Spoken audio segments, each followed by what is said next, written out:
तो रामलला की 3 मूर्तियों में से एक मूर्ति की तो प्राण प्रतिष्ठा हो जाएगी, लेकिन बाकी दोनों मूर्तियों का क्या होगा? उसी तरह उस मूर्ति का भी क्या होगा जिसकी पूजा अब तक वहां होती रही है? इन्हीं सवालों का जवाब है हमारी इस अगली रिपोर्ट में।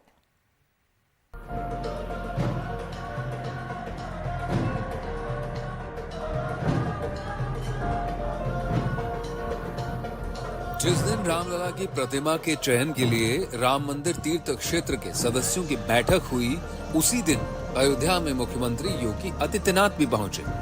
मुख्यमंत्री आदित्यनाथ ने हनुमानगढ़ी जाकर दर्शन और पूजा पाठ किया। हनुमान जी के आराध्य भगवान श्री राम की मूर्ति का चयन भी आसान नहीं था। इस मूर्ति के निर्माण को लेकर एक लंबी माथापच्ची हुई।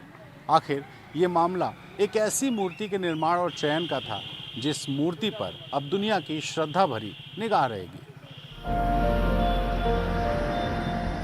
मंदिर निर्माण शुरू होने के बाद नेपाल से शालिग्राम का पत्थर आया था। तब कहा जा रहा था कि इसी शालिग्राम पत्थर से ही रामलला की प्रतिमा बनेगी। शालिग्राम को देवतुल्य माना जाता है। अब जिसे देवता माना गया हो, उस पर छेनी हथौड़ी कैसे चलेगी? इसीलिए शालिग्राम से मूर्ति बनाने की बात रह गई और तय हुआ कि दूसरी प्रतिमा बनेगी।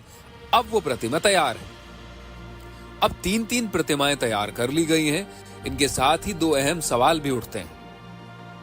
सवाल पहला, बाकी 2 प्रतिमाओं का क्या होगा जो एक प्रतिमा के चयन के बाद बच जाएंगी? इसके जवाब में ट्रस्ट का कहना है कि बाकी दोनों प्रतिमाओं को किसी दूसरे मंदिर में पूरी श्रद्धा और आस्था के साथ रखा जाएगा। सवाल दूसरा, रामलला की उस प्रतिमा का क्या होगा जिसकी पूजा अब तक होती रही है? तो करीब 1 फीट ऊंची धातु की बनी उस प्रतिमा को मुख्य मंदिर के ही गर्भगृह में रखा जाएगा।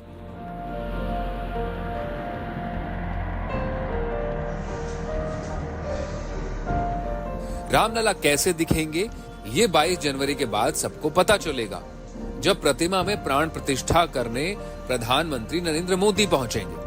वैसे पीएम मोदी शनिवार को अयोध्या में हवाई अड्डे के उद्घाटन के लिए मौजूद रहेंगे।